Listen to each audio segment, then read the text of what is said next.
Thanks for joining us I'm today. sure you were monitoring the debate from the start. What was your general impression of what happened? You should have said Richard Hidarn the first. The great. Medyo naano ako dun sa the emphasis. Yeah. Well, I mean, first of all, the fact that this is happening is a big thing because I think Yes, for quite some time our friends in the Republican Party were even questioning the legitimacy of them standing against someone else. Yes. The last time I was here, we were looking at the Biden versus Trump That's debate, right? And I think for quite some time, the Republican Party was still wrapping their head around the fact that perhaps Trump did too good or Biden rather did too bad for a complete reshuffle to happen. I think the other thing was also whether there'll be an acceptance of the parameters of the debate. And I felt that non-Fox News, the more liberal media taking it up was always going to be a challenge because there was always going to be this question about whether they're going to be biased, whether they're going to interfere too much. I mean, I saw some comments by Republican-leaning friends and folks who were saying, "Oh, it's like 3 versus 1." Yes. So I think that always creates a kind of a shadow when it makes it hard for the moderators to fulfill their job fully. Because on the other hand, you will see the liberal commentators saying also online that no, actually they were not doing enough to keep a leash on Trump and make sure Trump doesn't get out of control. Because in the first debate with Biden, I think both of them were too much on the leash, so it was a very low energy debate. This one was a standard stump speech by Trump. I mean, he was energized. He was focused on the issue of jobs. I think he didn't go all over the place. He just focused on a few issues, especially on the job creation, immigration. That's right. And I think he quite ably played the anti-incumbency card. I mean, this idea that, well, I'm not against someone who's running for the first time. I'm running against someone actually maybe running for the first time with the president, but she's part of this administration. So you cannot pretend as if you're coming in fresh. You should first answer and be accountable for the shortcomings of the administration. So I think that was quite an effective strategy by Trump, who, you would look at the age difference this time. I think the advantage was not very clear for Kamala Harris. Kamala Harris, I think, she came in. Yeah, please. Let's call on muna Ronald Llamas to join us today. Oh, he's there. Yeah, he's there. I thought Via he's not Zoom. joining. He was just texting me. Not joining. Hi, Sir Ronald. Good morning. Thank you for joining us. Yeah. All right. Hi, good morning. Good morning. Yes, Sir Ronald, you heard Richard talking about how Trump has played ably his card of attacking the link between Kamala Harris and Joe Biden. I think that's an essential tactic of the Republicans is to link Kamala Harris to Joe Biden. And if the Americans buy that, then the undecided votes will go to President Trump, former President Trump. Sir Ronald, what do you think about that? Well, tama yung sabi ni Richard na Trump played the incumbency card, no? Ang tawag ni Trump kay Kamala Harris, she is Biden, no? She's been running the show for 3.5 years. No? So dinikit niya talaga kay Biden at sinabi niya na she does this, she doesn't do this. Anong ginawa niya when she was vice president? So medyo dun niya dinala yung usapan. Ikalawa, yung traditional na niyang ginagawa, play the populist playbook. At medyo successful siya dyan. Anti-immigration. No? 25 million entering the country illegally, criminals, mga galing sa mental hospital, terrorists, etc. At nakakatawa niya sinabi, they're eating their pets. Kinakain yung pusa at aso. No? So nakakatawa. At the same time, sinabi niya na kung manalo si Kamala, there's going to be Third World War, a nuclear war. No, the populist playbook is present the problem as huge, as defining. This government is destroying, killing America, and I am the solution. So yun yung kanyang playbook. Huwag niyong kalimutan, ang audience niya ay hindi mga Europeans. Ang audience niya ay hindi Pilipino. Ang audience niya ay mga Amerikano, specifically yung kakaunti na undecided doon sa swing states.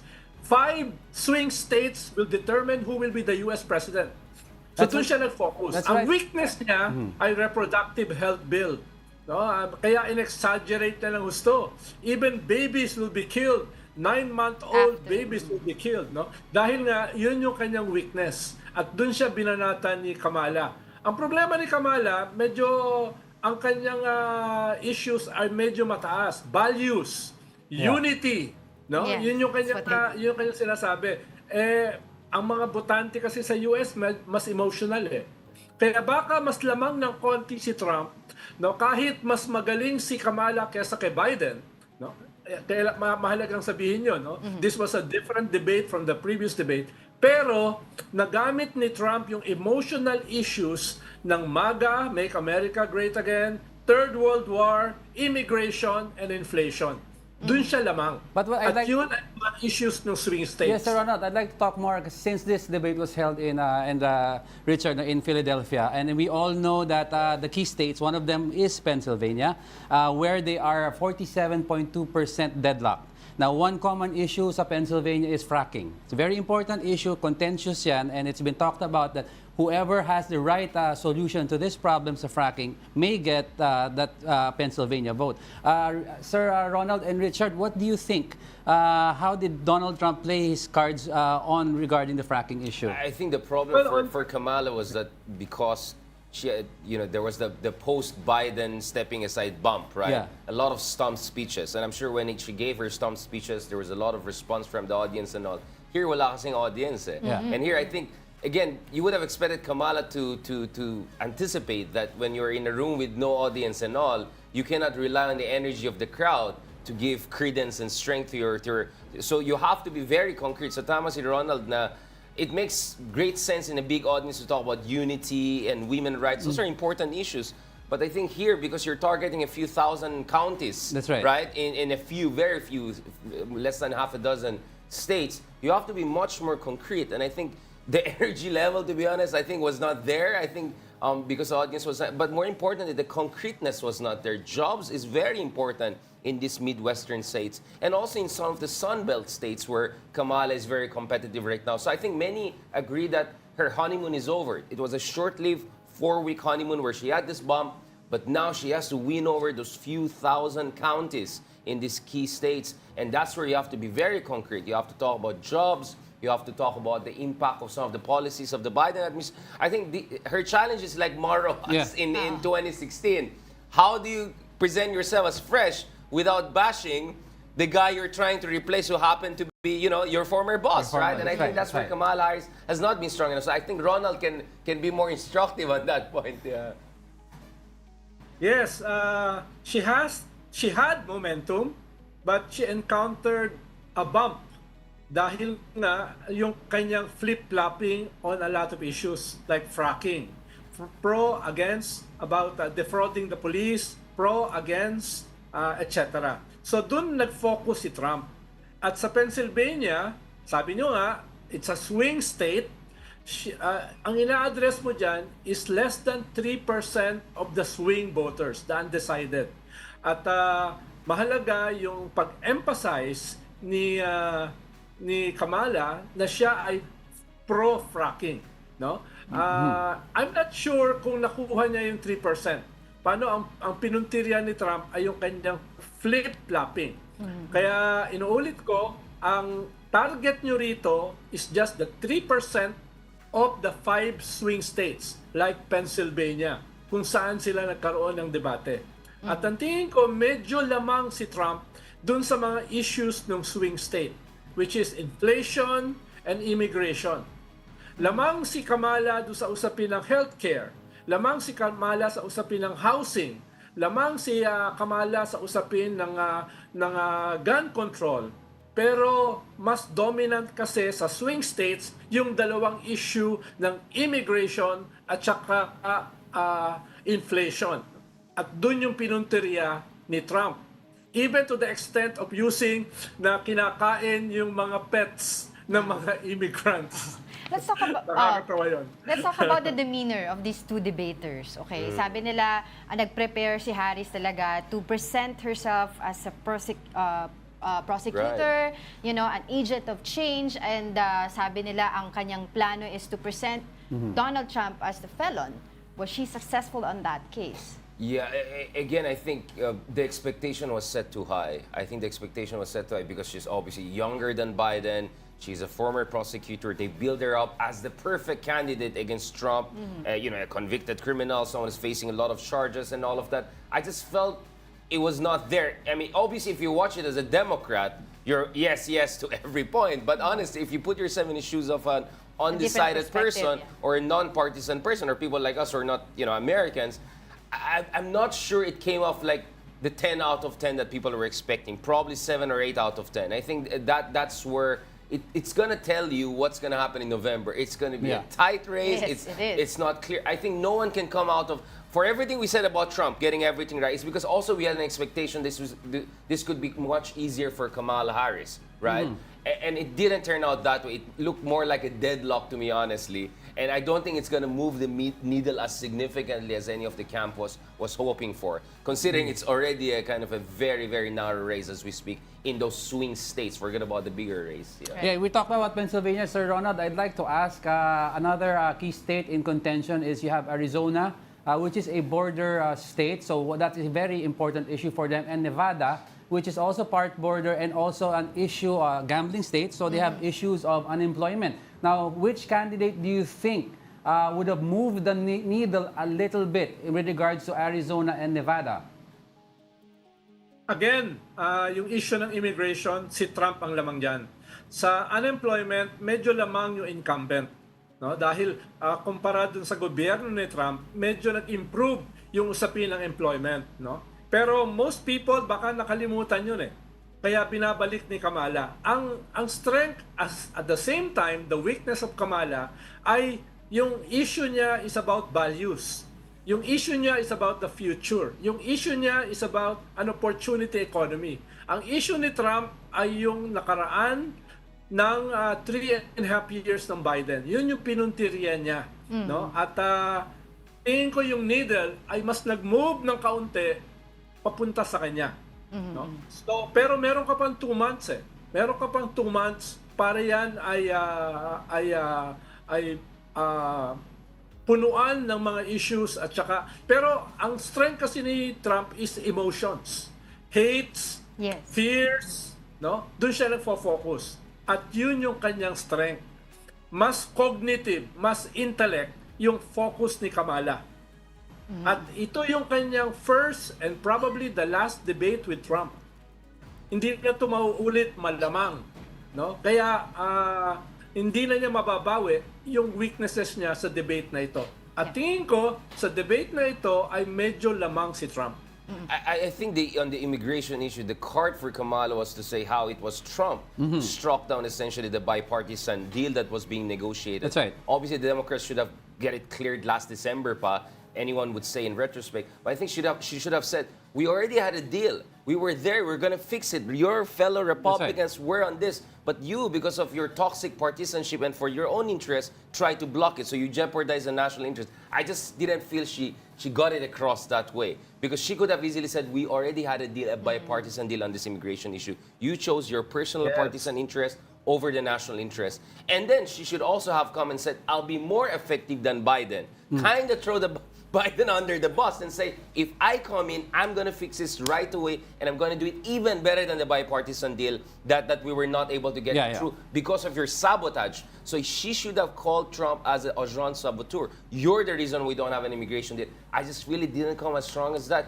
She should have really harped on that issue because it's actually the fact of the case. You mentioned Biden, but do you think the recent order by Biden regarding a border control has affected the stance of the Democrats in this issue? That's my point, kasi executive orders are the de facto option for the Democrats. So it was a nowadays. last-ditch effort for the Democrats. But the problem is that Trump is playing very well this anti-incumbency card, which usually does well during the presidential elections, and Kamala is part of the administration. So the challenge for the administration to say, you're not against the incumbency, you're against an incumbency that's being sabotaged by you, and that's why we're not effective. It's a hard argument, but it's an argument that she has to make on the immigration issue, because Ronald is right. On that issue, may lamang si Trump. Also on the inflation issue, and to a certain extent, even youth unemployment. Because tama naman si Ronald na if you look at the gross numbers, the economy is doing fine.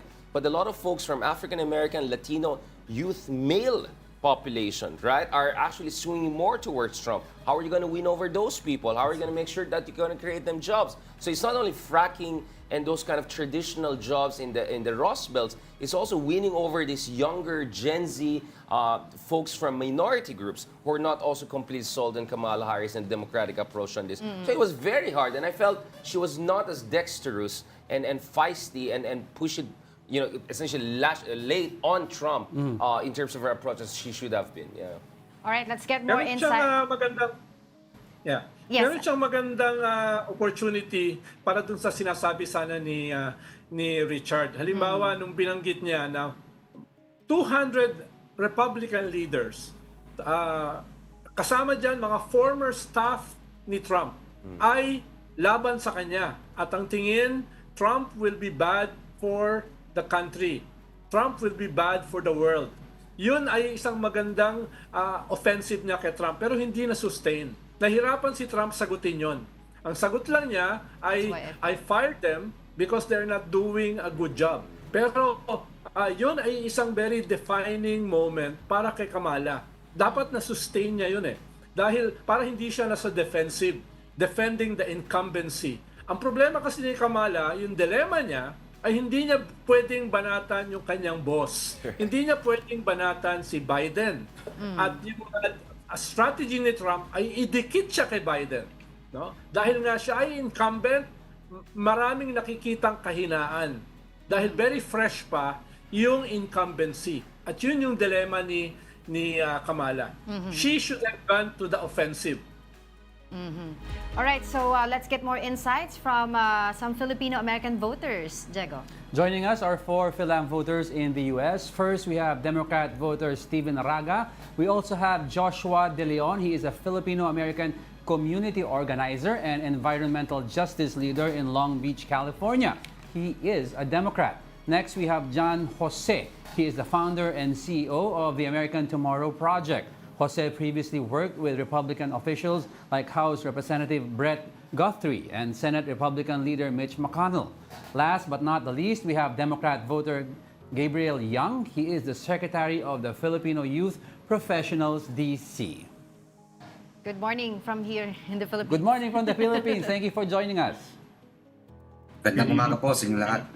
All right. I'd like to start off first with the, of course, the lone. Is that the correct term, Richard? The lone Republican in the group. What are your general thoughts about what transpired in the debate? Magandang umaga po, and thank you again for having me. It's great to see you, Gabe, and Josh again for another great conversation. Obviously, it's a new and different debate po. Mas masigla po ng konti ang nangyari sa gabing ito. Hindi na po si Presidente Biden ang tumapat kay President Trump. But I think the good issue here is what President Trump said in his last statement, about Kamala Harris is, why hasn't she done this? She's been there since day one. She's campaigned on the same issues and talking about a new way forward. This is the same notion that President Biden said that he will unite the nation. And 4 years later, it's still divided as it is. So I think tama po kayo, Sir Ronald, sa inyong discussion there na hindi po pwedeng tamaan po ni Vice President Kamala Harris, President Biden, dahil yan po ang boss nila. But in reality, she can't separate herself from him either, because what those policies are her policies. Don't forget, she was the tie-breaking vote in a lot of those issues, in a lot of those legislation that passed that caused us to where we are now. So as much as they can talk about what they are doing, what they've done, they've had the opportunity to do that, and the reality is still here. And you are absolutely right in your in your assessment when it comes to the swing states, and those are the folks that we have to really reach out to. And in terms of the independent and the swing voters, we're also thinking about those low propensity voters that never participated in elections before.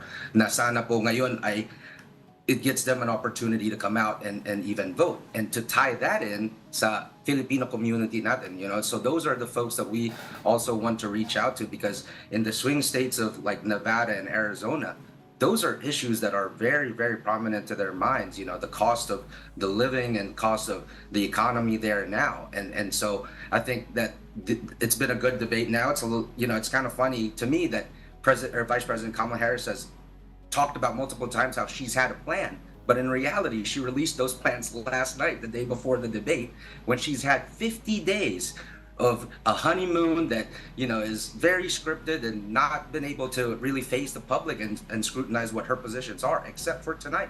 So I think it's been a very informative debate, but I think that we are still strong. I think President Trump showed his strength again as his incumbency there. People know how he is and what his temperament can be. But I do believe that he struck the tone in a lot of this debate that is positive for him in his campaign. One of the swing states is Georgia, and they have history of voting Republican nominees. But until noong 2020, the last presidential elections, they voted for a Democrat. Do you think this time around, babalik sila sa Republican? I do believe that the issues, that President Trump, again, is super strong on, and a lot of you guys brought up, and I agree with that sentiment, is the economy and the immigration. And so I believe by him hitting those issues and talking about that, I think he has a good opportunity. But the biggest part about this is not only convincing our undecideds or our low propensity voters, but how do we get them to turn out, right? So we have to focus on getting them turning out and safely and making sure their vote counts as well in this upcoming election. So those are very, very important issues, and I believe that it's still a deadlock in a lot of this, right? The margin of error is within 2.5 points, and so that's basically a toss-up. It's all about going to be on the turnout. Who can bring out their voters to the polls? Who's going to be able to take advantage of this early voting process in these new states when it comes to either mail-in ballots or voting early? So these are some of the strategies that I believe the Republican Party has also strengthened and learned from their mistakes from 2020. So hopefully we'll be in the positive side on that one, but I believe that we've got a good shot in Georgia. Well, aside from a lot of these issues that were discussed in the last debate, I think Richard and Ronald effectively said that also it's also a matter of trying to whether who can attach or detach from the current administration. Now, I'd like to ask from the Democratic side, do you think this is going to be an uphill battle with regards to, like what Richard said, like Amar Rojas issue? Can Vice President Kamala Harris detach herself from Joe Biden without throwing him under the bus? I think Kamala Harris 100% tonight has actually shown that she is her own unique individual and is completely separate from Joe Biden. As she said tonight, I'm not Joe Biden, I'm not Donald Trump, but I am myself. I'm Kamala Harris and I have a plan.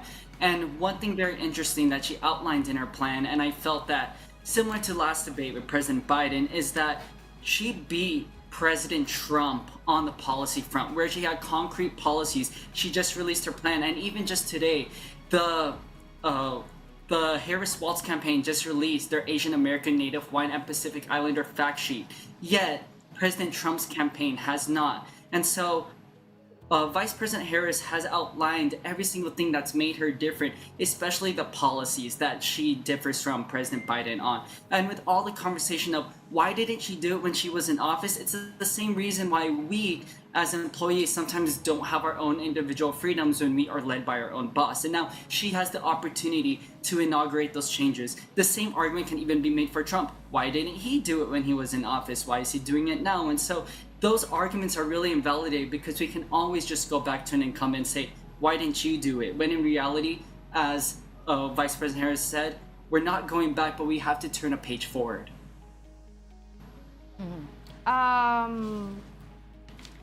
Richard? We have another guest, right? Yeah. Yeah, I'd like to ask, let's talk about healthcare this time. Kamala Harris has VP Kamala Harris has made it clear that for the meantime, she is going on with Obamacare, but an improved version of it. President Donald Trump couldn't present a clear and concise plan for healthcare. He just merely stated that he will sustain and make it better for the meantime. Now, what is your take on who do you think nailed the issue on improving healthcare?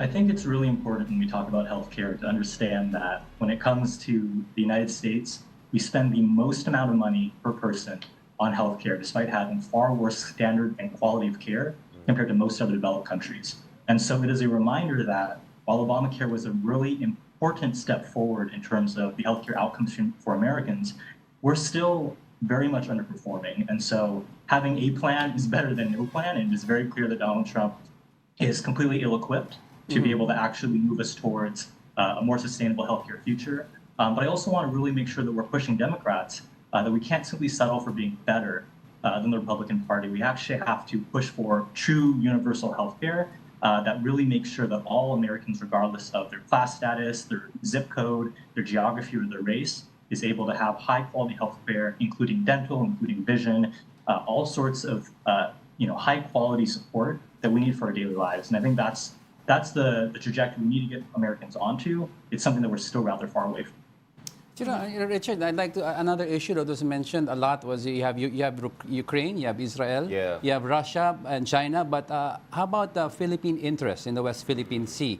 Who do you think? Who will we benefit from? A Democratic win or a Republican win? Well, I think any objective analysis will say that more or less there's a bipartisan consensus in the United States. I mean, this is what I've been getting from Washington, D.C. over the past decade, that there is a consensus that China is a number one strategic rival, if not threat to the Americans. And we also can see that in Pew surveys, Gallup surveys, among other things. So it's really a question of tactics. Are you going to do it in a much more multilateralist, rules-based manner, which is more or less the strategy of the Biden administration, which I expect the Kamala administration will continue? Or you're going to have a much more feisty, rhetorically explosive, and potentially much more unilateral approach to this, and then pressure other allies to come along, which my sense would be a Trump 2.0 approach to China. Now, I think for a pedestrian observer, maybe the Trump one has a better flavor to it. And, someone who has talked to some of the senior officials or who could be against senior officials under Trump administration, they'll keep on saying things that I think a lot of Filipinos would love, that you're a frontline state, we want to support you and all.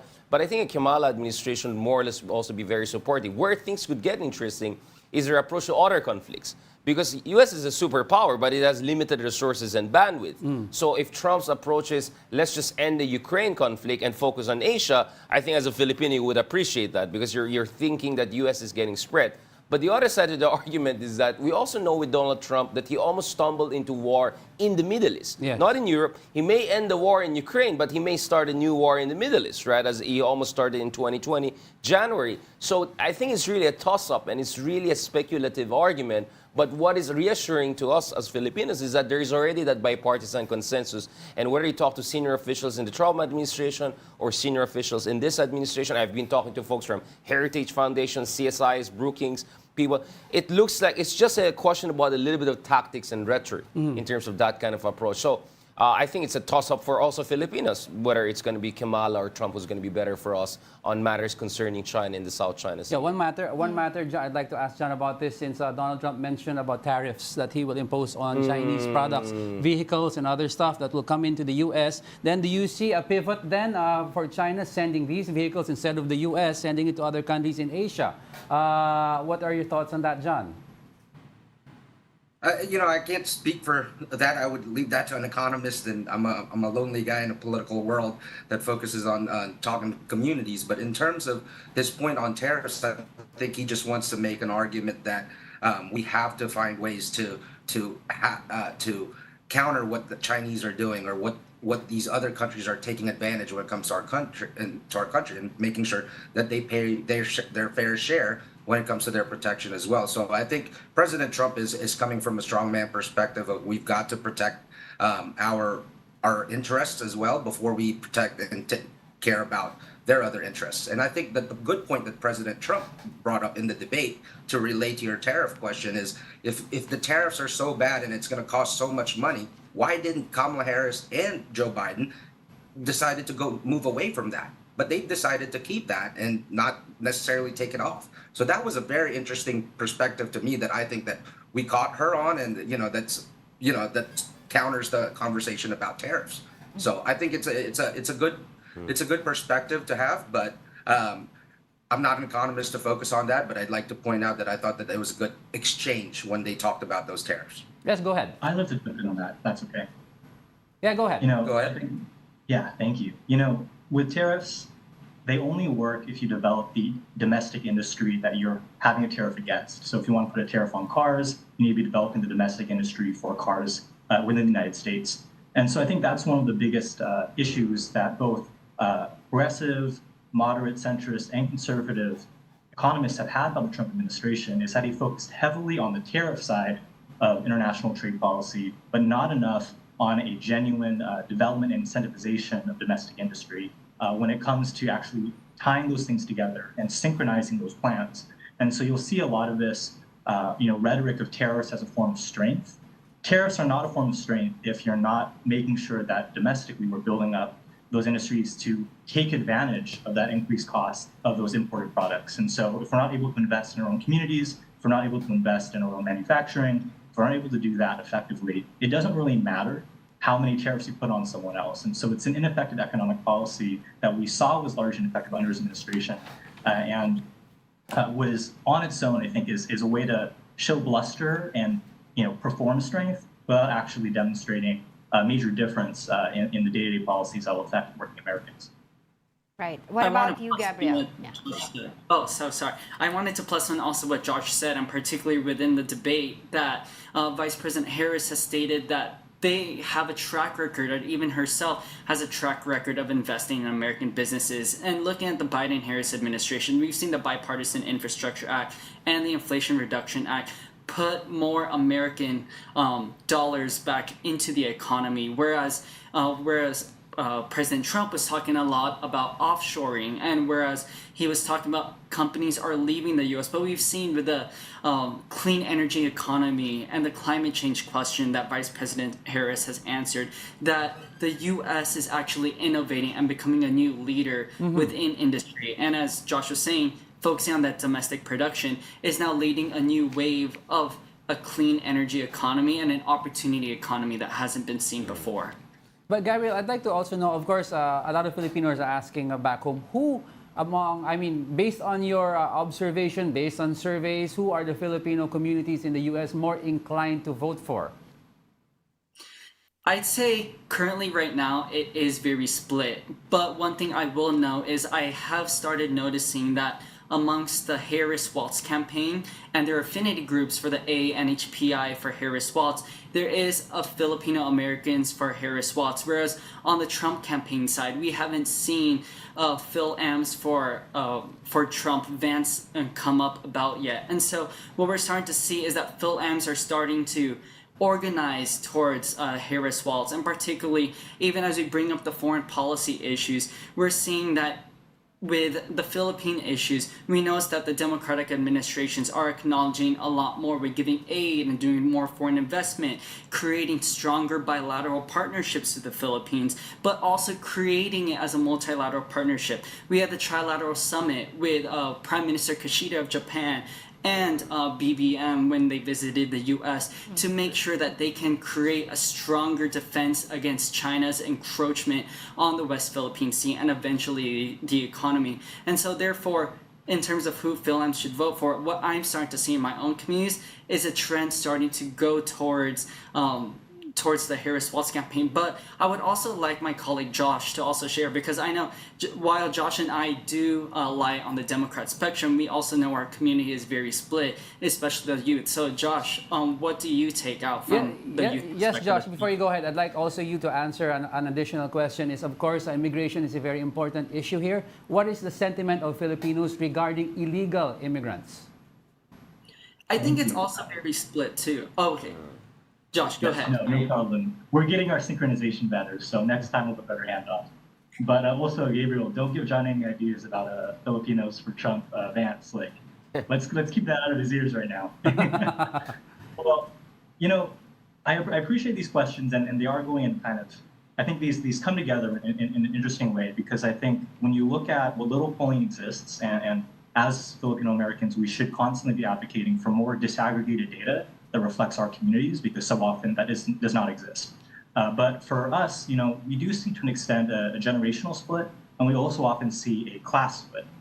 There's a lot of different Filipino Americans. If you look across our economic spectrum, a good chunk of Philams are actually some of the more economically stable Asian American groups in the United States. And at the same time, a very large percentage of Filipinos are also heavily working class, migrant workers, and undocumented, like tago na tago, right? And so we've got this bifurcation, even within our own communities, that impacts our day-to-day lived experiences. If you look at what polling exists, younger Philam voters skew pretty heavily towards Harris-Walz. When you look at the kind of top half of the demographics, you'll see a little bit more of a conservative cut towards the Trump campaign. But overall, across most of the polling, Philams, like most Asian Americans, do tend to favor Democratic candidates, including Harris Walz. I think really the question here is around what is are we enough to be the margin of victory? You all brought up Georgia pretty recently, right, the California conversation. And in Georgia, the amount of Asian American voters was roughly equal to the amount of votes that were the margin of victory for both Joe Biden as well as Democratic Senate candidates, right? And so Asian Americans have been part and parcel with the margin of victory in many cases across the United States, including in swing states. The question is, are we going to be mobilized at a decisive enough amount to make sure that there's a real difference felt at the ballot box? Now, to the question on immigration, I think this is a piece where, I was actually rather surprised by how the panel talked about the debate performance up top. I actually, even as someone who is often very critical of Democrats, I did not think that this was a toss-up. I felt like it was pretty clear that Harris outperformed Trump, at least based on my perception. So we can talk about that in a little bit. But I think in immigration, this is actually an area where Harris and the Democratic Party has tacked much to the center, maybe even to the right, in ways that actually I find rather disturbing. I think that when you look at Democrats trying to pass that bill that was, that political football during the debate, that bill is, in my mind, highly problematic, right? It's an approach that does not address the root causes of migration and is entirely around enforcement, right? And enforcement on its own without addressing root causes is a Band-Aid on bleeding. It's not going to solve it. And so really for me, it has been a fascinating exercise in watching Kamala Harris and the Democratic Party tack ever so slightly and then ever so suddenly towards the center and towards the right on certain issues that they're worried that they're going to lose. Trump is always going to be bashing migrants and immigrants, and we know who he is and what he stands for at this point. I think that Kamala Harris is being politically smart, but personally rather saddening to me in her move towards a more conservative and more abrasive approach on the border that is actually very similar to past Republican candidates. Yeah, Yes, I think going back again to the issue of tariff, this could have been also more strongly argued a while ago, which is if you look at Trump, there are two concerns, right? One is a kind of a whiplash, approach to international politics, which is, for instance, on the tariff issue. I hope it was just an issue of imposing tariffs on China, but we're looking at potentially across the board I think he imposition mentioned of Mexico, tariffs. Richard. Yeah, Yeah, exactly. And also the secondary countries like Mexico or Vietnam, through which this, and in this world of integrated supply chains, right, it's not only tariffs on China. If you combine it with tariffs on other countries, it's going to have a spiral effect across the region. And I'm not sure either Trump or, let's say, with the Kamala, are also offering a constructive economic initiative, because neither Biden nor Obama nor Trump have offered any significant economic initiative successfully over the past decade. So I think, but the other one is domestic. I was actually wondering if there would have been a stronger emphasis on so-called like the Project 2025. I've talked to Heritage Foundation folks on these issues, like, what's that all about, right? And I think that was quite an issue earlier, and I felt this could have been hammered upon in the sense that, for all of the strength that Donald Trump would project, if it's going to be so domestically, socially polarizing, how is America going to muster the kind of strategic capital to be influential on the international stage? So this could have been the arguments that I think could have been prosecuted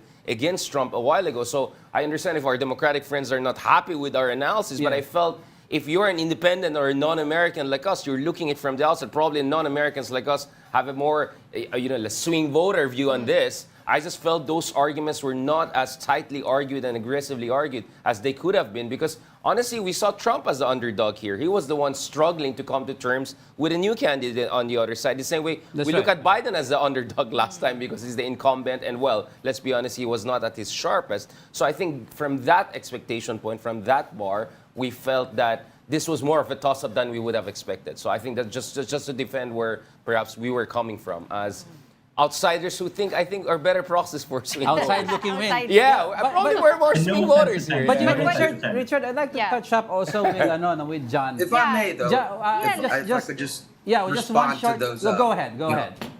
It's almost like the debates, like 3-on-1. Yeah. Just a joke. No, it's just Now I want to talk about, I think Gabe and Josh brought up a good point about our Filipino communities that are in this border states too, right? A lot of the folks that are that I've talked to in the community, and you got to think about like normally and statistically there tends to be more Democratic Filipinos than there are Republicans. But since 2016, 2022, that trend has kind of been slipping off of the Democrats and growing, not as much as the Latinos or the African Americans have raised up.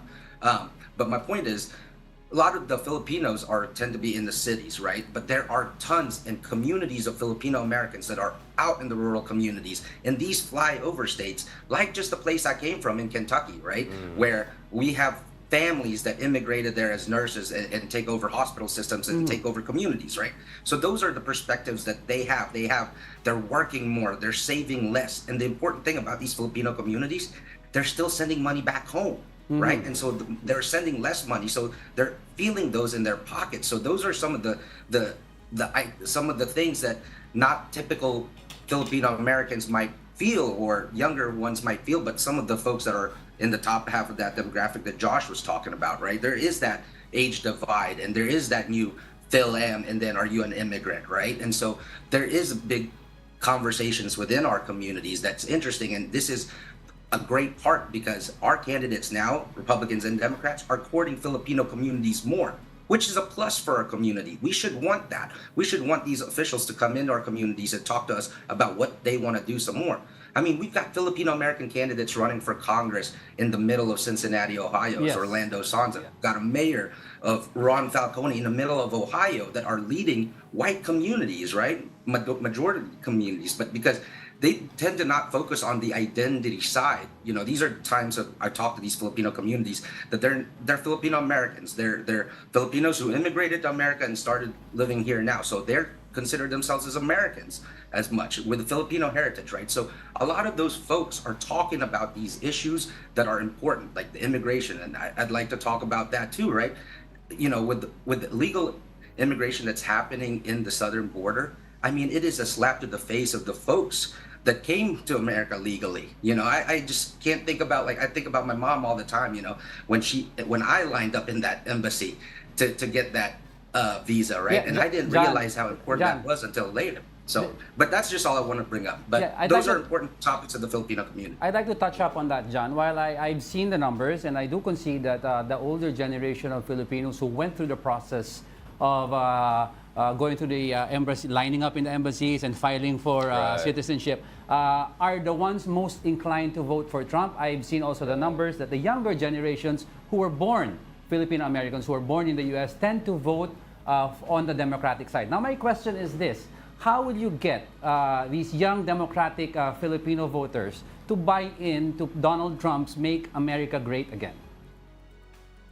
I think it's a fascinating trend too, because you're seeing a lot more of those younger Republicans have been increasing in terms of like 25 to 30 post college, when the reality kind of sets in on how the economy really is and how it is in saving pockets. And so in terms of these generational divide, I do believe that we should have this conversations within our community more of like, look, the Filipino community has trusted the Democratic Party for so long and for so many years, but in some communities, Filipinos are still being, looked down upon or not being appreciated as what we should be, right? And so these are conversations that we really need to have within our community as well, and have those honest conversations of, okay, here's what the Democrats have been in power for so long, and here's what we're at, but our economy is still this. I'm still barely saving any money to buy a home. I'm still barely saving any money to save for my pension. So those are some realistic questions that we have to have within our community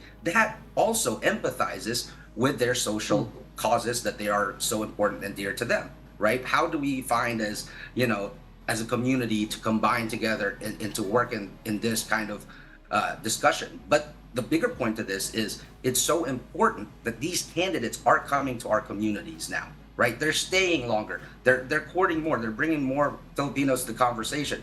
As much as, they don't say that there's no Trump Phil Am community, they're reaching out. A lot of their volunteers on the ground are Filipino Americans that are sick and tired of what's happening, especially in Nevada in Arizona. And these are the conversations I'm having with our communities that's scared to talk about being a Republican because they might be outed by the community as being, a supporter of Trump. So these are, some of the folks are still in the silent majority. So those are the people that I don't want us to forget about. As much What as we about can you, focus Gabriel? about Yeah, the Gabriel, series. I'd like to go to Gabriel also regarding that issue, but I'd like to add on to that. Hypothetically, I'd like to throw the same question I threw to the Republican to you.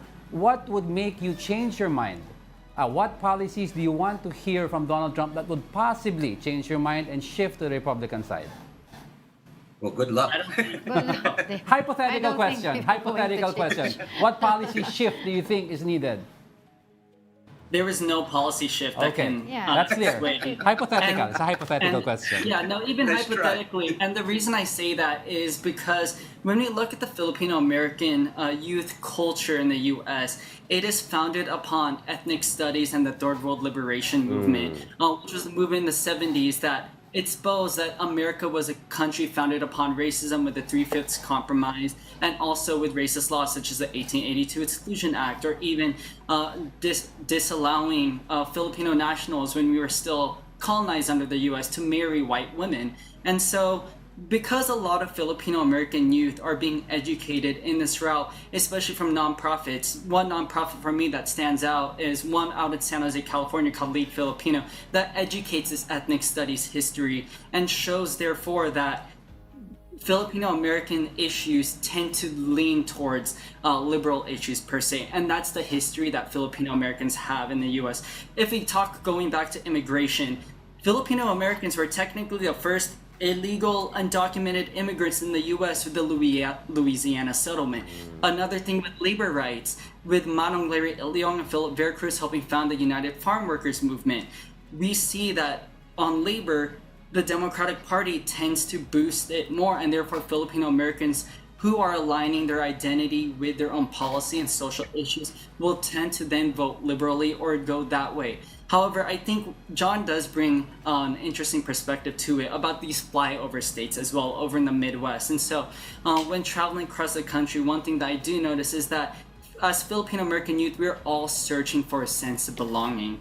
And what the Republican Party has done really well, I'd say, is providing that sense of belonging and providing that space for people if they want to feel racially blind and provide that space. However, what we see in the West and the East Coast with those Filipino Americans is the education that comes out tends to be racially conscious and recognizing the critical race theory that has influenced America's development into the country that it is today, and therefore why Filipino Americans tend to vote more liberally because of that history that Philims have had in the country. Richard, Yeah, I was just concerned. I was just curious what folks think about it. So Taylor Swift has just endorsed Kamala Harris right now. Do you think that could move the needle for some of our swing voters? I mean, Swiftonomics. I think exactly. The Swiftonomics. Swift shock. At least she was convinced by the performance of Kamala Harris. I mean, I think everyone debate, knew that yeah. she's gonna go against Trump again, but the timing is quite curious. Maybe the debate was more impressive than some of us assumed a while ago. So I stand corrected by Taylor Swift. Yeah. So what do you, Joshua? Do you think this is a good thing? Swiftonomics? Well, I will say, I did not expect to say on a TV show that Taylor Swift is validated by comments earlier. So thank you, Taylor, for that. yeah. I'll be very honest with you all. If there were any pathway for a third party to win in the United States, I would not be a Democrat nor a Republican. I would be one of those other parties. Right. But the reality is that in the United States, the structure is such that it is mathematically pretty much impossible for a third party candidate to win the presidency and to win almost any elected seat in the United States. And so the Democratic Party is a bigger tent, and a tent that is much closer to my values of inclusivity and of justice than the Republican Party has been since I've grown up, right? I want to share really quickly that, the reason why I registered as a Democrat the very first time was because I grew up during the United States so-called war on terror, when you had us in these forever wars in the Middle East, where people were dying for what ultimately was found to be a series of lies by the George W. Bush administration. And so my political upbringing was knowing that one party was supporting endless, violent, destructive, and destabilizing war, and the other party was fighting against it. And so that's how I got into democratic spaces. And so while Taylor Swift is I'm sure appreciated by the Kamala Harris campaign and will probably raise a lot of money, for me, what really animates me is the idea that we can build power in our communities where, for me as an activist, as a progressive, not just liberal, but like explicitly progressive activist, there is a utility to the Democratic Party as a means or an entry point of people recognizing their people power, recognizing that there is something better than the imperfect, than the extractive, than the exploitative, the deeply unequal world that we live in right now in the US, right? And if that's the inroads that people can get, then I'll take that. But for me, my work day to day is around holding it, for example, to account big corporate polluters who often donate to both Democrats and Republicans, right? I'm often challenging Democratic politicians who are advancing tough on crime laws without also doing things like rehabilitation, anti-recidivism programs, mental health programs, right? Whenever Democrats pick up the conservative mantle from Republicans in an attempt to win elections, that cynical play, that is the stuff that organizes and amplifies my work, right? And so thank you, Taylor, for I just had to say, I just broke the news my down. work is day to day. Gabriel, what's your I'm take sure we're on all that? fans here, yeah. On Taylor Swift going for endorsing Kamala Harris, I think that's really amazing in all honesty, and it does go to show. But it is expected, I think. The timing, I mean, it's a though, little expected, but then at the same time, if we just going back to the race question of it all, it's like, again, Taylor Swift is a white woman who came out of her way, didn't have any stake in the game, and again, just as NBA players are being told to shut up and dribble a basketball, she could have easily been told to just pick up her microphone and sing elsewhere, Yeah. but she Right. came out knowing that she has that large following and actually decide to make a shift. And I think that's something that is coming up. Even recently, what was talked about in the debate was there are former Republicans too who don't fit the Democratic Party mold that are even endorsing Kamala Harris.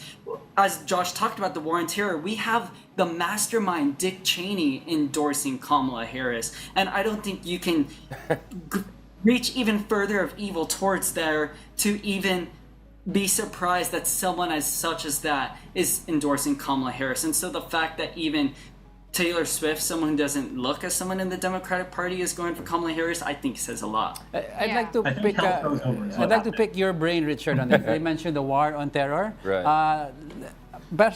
Former President Trump talked about the pullout of Afghanistan, U.S. troops from Afghanistan, and the failure Right. of which that the current administration failed to follow certain guidelines, like millions and dollars of equipment were burned instead of being taken home. What do you think about this? Again, I think that's another very tricky issue that can cut both ways, because I mean the Democrats could have easily, in fact, the last visit I had to the U.S., the latest visit I had to the U.S., on the way back, the Uber driver was actually an Afghan veteran who worked in the Afghan National Army, and I discussed it, and he said Biden's argument should have been that the rot at the core of the apple was the negotiation with Taliban that cut out the Afghan government entirely. But for some reason, Democrats are not making that argument as strong as they should. So he was very critical of the shambolic, shoddy way by which America withdrew from Afghanistan. But at the rot of the heart of the rot was the negotiation that Trump undertook. But obviously, the interesting with the Trump administration, and I'm sure Republican friends can tell something about this, is a lot of Republicans I'm meeting and people in the circle of Trump are kind of a so-called new conservatives or new conservatives or post-new conservatives who actually are very critical. Some of them even worked during the George W. Very critical of the war in Afghanistan, war in Iraq. So they're much more isolationist and they want to be less involved in these kinds of wars. So I think a while ago some of our guests mentioned this kind of I won't say horseshoe phenomenon, but if on issues of economic populism, we see some overlap between some conservatives and liberals and the need to build up America's own industrial capacity. I think we also see some convergence on this front when it comes to America should just not mind with all of these nation-building disastrous projects. So that's interesting. So maybe Dick Cheney finds more hope in American interventionism in Kamala than Trump, and I would say that tells you a lot about realignments we're seeing within the conservative movement in America. All right, before you guys talk about it, I wanted to talk about Taylor Swift a bit more. later on. Okay, we'll get back to you, our friends there, the film friends there in the U.S. We have to take a break. Don't go away as we will continue to break down what happened in the U.S. presidential debate. Keep it here on One News.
Sorry, no. Good morning. You're still watching Harris or Trump debate, the post-debate analysis special here on One News. Of course, we still have with us political analyst Well, Richard The first, the Darian. great Richard. Because you're the third. I'm the so I third. have to say, You're the first. I'm just the first. So, We also have with yes, sorry, go ahead. we also have with us John Jose and of course Joshua. Gabriel Young and Joshua De Leon. Of course, Richard, you were adamant about talking about the importance. Let's move on to the vice president. Yes, VP race.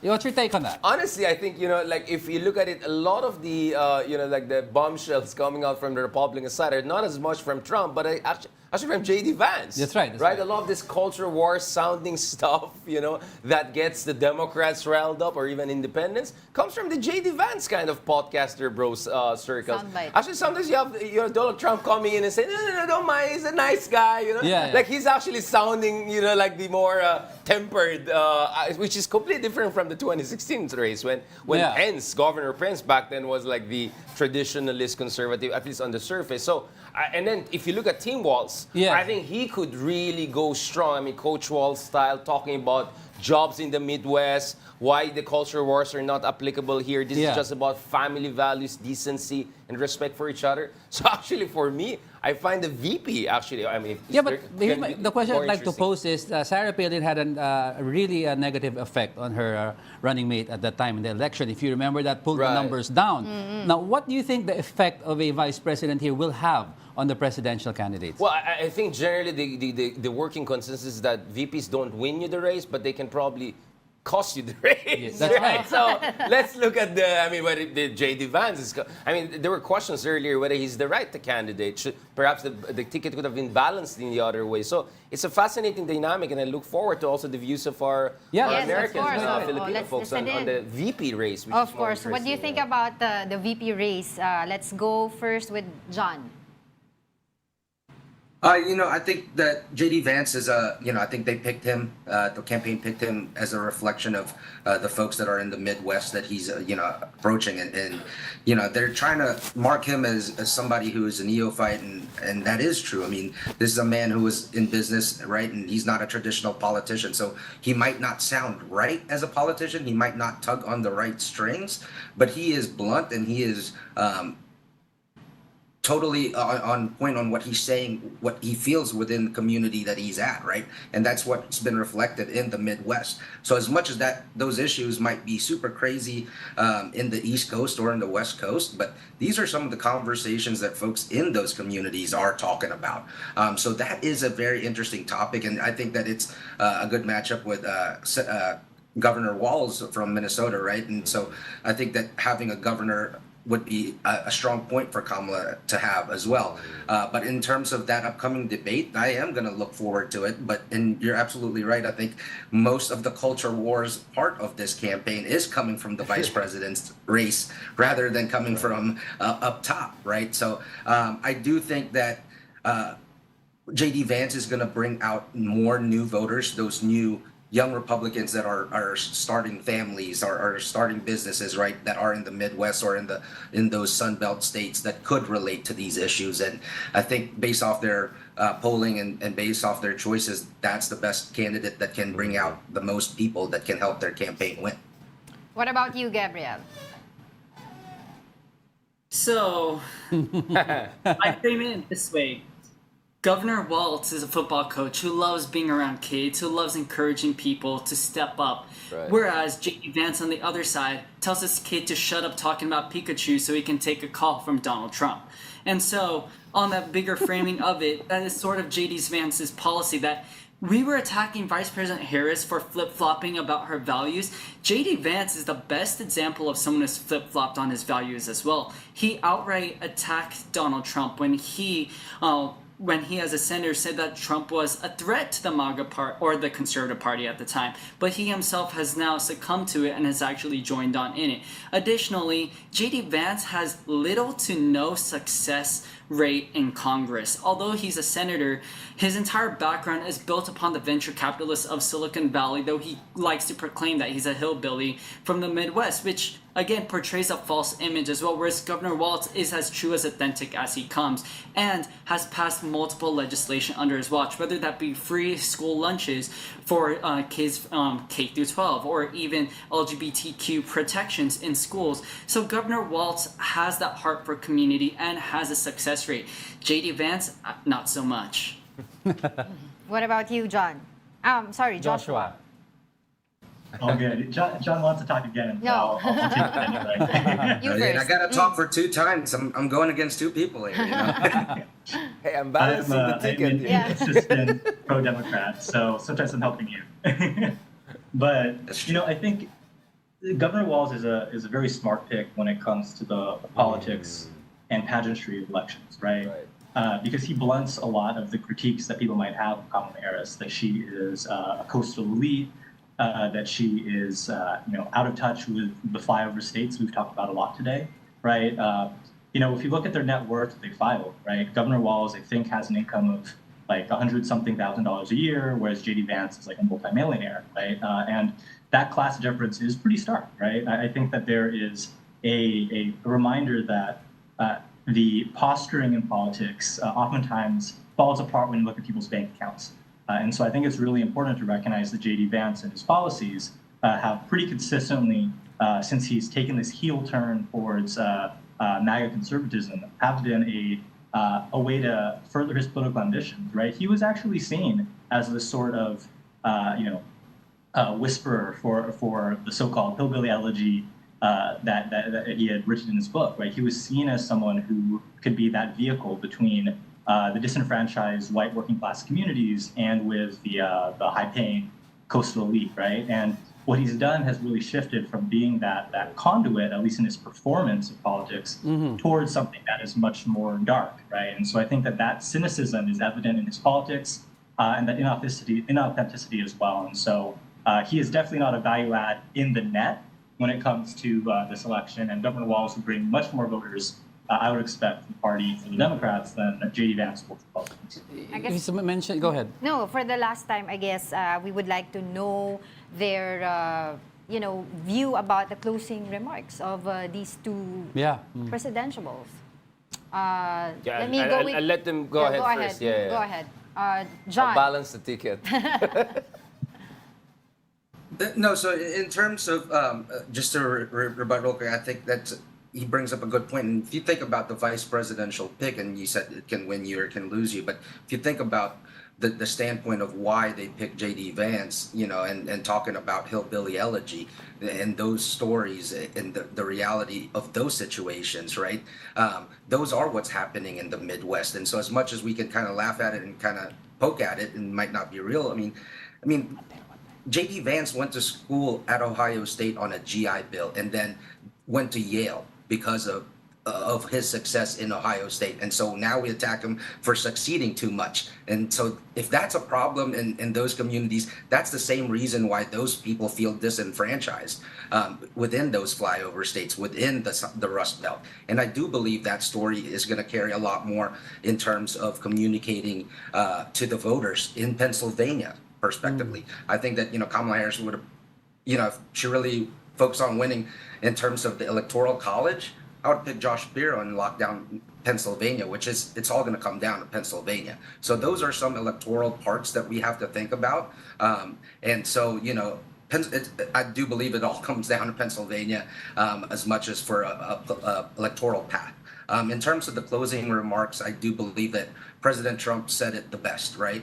In terms of Kamala sounded really great, rehearsed, Hollywood and the Obama folks has really done a great job on preparing her for this debate in terms of future sound bites and ads. But in terms of the reality of the situation, the reality of what people are feeling in terms of the pocketbook issues, the economy, there's crime and safety, and the inflation. I think Donald Trump has made it the best part and says, why haven't you done it before, and why start now? Why are you just now doing this? And so that is a good conversation, and that is what is on the minds of the folks that are in the swing states. And so, and my final message sa ating mga kababayan in all of the states that are affected, please do your due diligence na aralin nyo talaga kung sino ang talagang better na candidate para sa inyo, para sa inyong community, para sa inyong pamilya.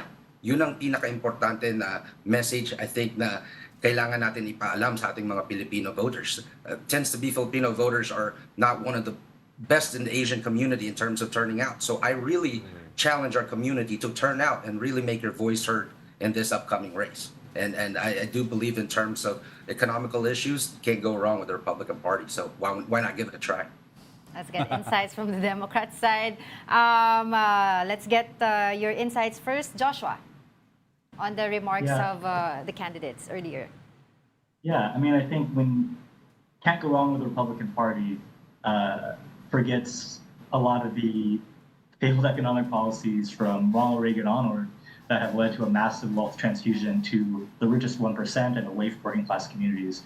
And so we have a track record of conservative economics extracting from the working class, including in all of these states from the Rust Belt down to the border states to all the coasts, right, where you were seeing that economic extraction leaving our communities struggling, right? And so I think for me, we've seen the kind of tried and true failures of the trickle down and conservative economic agenda, the tax cuts for the wealthy, not the working class.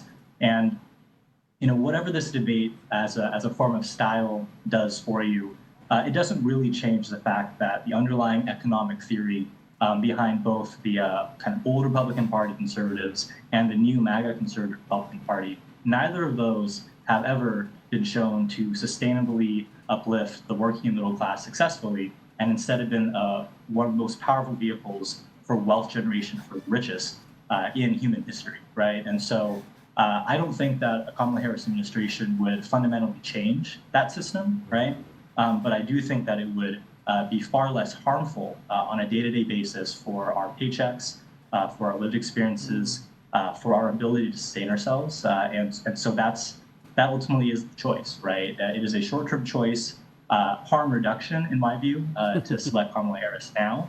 But when it comes to long-term, we need a more inspirational, progressive agenda that structurally changes the United States to genuinely provide for all its community members, not simply for the wealthy, and not simply, leaving us to work and blame each other fractiously the way that the MAGA movement has lately. And so I think that we, as voters, have everything we need to know right now as Americans, right? What matters now for the next, several weeks, couple months, is who is actually turning out voters, who is doing that ground game, that day-to-day work, canvassing, phone banking, putting in the time and effort, because there's only so much you can do on a national platform. It comes down to our neighborhoods and our communities. And that's going to be the difference more than anything that is said between the two candidates from here on out to November. What about Gabriel? So, Kamala Harris's most famous quote from her campaign is, "Did you just think you fell out of a coconut tree? We exist in the context of everything that came before us." And I mention that because that relates to us as Philippines too, where we constantly remind ourselves of Jose Rizal's quote of, "Those who don't look back at the past are doomed to repeat it." So no history, no self, but knowing history, you know yourself. And that's what Kamala Harris does. She talks in her closing statement about, we are not going back again. We saw what a Trump admin already looked like. And so if we saw what a Trump admin already looked like, why would we be doomed to repeat it again? Kamala Harris introduced actual policy and the numbers to this policy within her closing statement. She talked about creating an opportunity economy, one that has the dreams and hopes for the American people. On the other hand, all Trump can say is nothing original from himself, but instead a rebuttal to everything that she said, because she has substance. She talks about the $6,000 child tax benefit for parents to be able to start, or even the $125,000 tax benefit for small businesses as well. And so Kamala Harris even really emphasized a new vision of leadership moving forward. While Trump is one, as the Republicans love propping up, as a macho man, someone who's willing to be aggressive and defend America against everything, Kamala, on the other hand, is a leader of unity and one who's doing the best to bring everyone together. Even her closing statement about what her previous job was as a lawyer, she didn't ask if they were a Democrat or Republican, whereas Trump literally says he doesn't want any of Nikki Haley's constituents. Kamala Harris asks if you're okay. Again, one is a lawyer, one is a convicted felon. She wants to be a president for all Americans and focus on what can be done for the next 10 or 20 years. And finally, most importantly, I think I recognize my male privilege as a guy here and my own say, but I don't think I should have a choice over what a woman does with their own body as well, or someone's own sexuality. And so therefore, Kamala Harris is a woman. She understands the attack on women's rights and also the restrictions on freedoms that Trump, who proudly states that he gave it back to states' rights versus the social contract of government protecting people's rights. Kamala Harris understands what it means for the federal government to make sure that women's rights is protected as a woman. And I recognize that I don't know what it's like to be a woman, but she does. And no president in history understands what it's like to be almost 50% of the country. And I think it's time for a refreshing change. And as Kamala Harris says, she is a new leader for the future, and that is the refreshing change we need. How Very about you? quickly, I mean, Yes. I think that's where you can see there's really a kind of a political multiverse there, because each of the candidates were trying to push for a referendum on a very different understanding of America and what America should be. I think people like Ezra Klein were onto something when they said there's something Obamaism 2.0 to Kamala Harris, this idea of a multicultural, post-racial America, and I think she was very good in emphasizing that point. And anyone who believes that America is or should move in that direction, I think would find resonance in what she said. But in Donald Trump, it was also a very different referendum. It was a referendum of, do you want an America that is strong, self-reliant, that can protect its borders, that can exert influence on the global stage? And I think that kind of message would also find its own kind of resonance. And in that sense, I would feel it's a kind of toss-up. Again, the VP race is really going to be interesting. Who knows? Maybe this will be the first elections when the VP race will be even more. I mean, it's not even a race. They're just running. But the debate there, because I think J.D. Vance was chosen on the, essentially, the whole post-assassination euphoria, if I can put it that way, this idea that this is a sealed deal, Biden is done, and then Kamala comes in. But I think both bombs are done. I mean, the post-assassination sympathy, the post-Biden, Kamala boom. So let's see in the last 4 or 6 weeks of this race, what are going to be the big moves? And I think the VP candidates also will be very interesting to watch in the coming days. If I may quickly, one more question for Richard. Now, this is the closest, one of the closest races in U.S. history.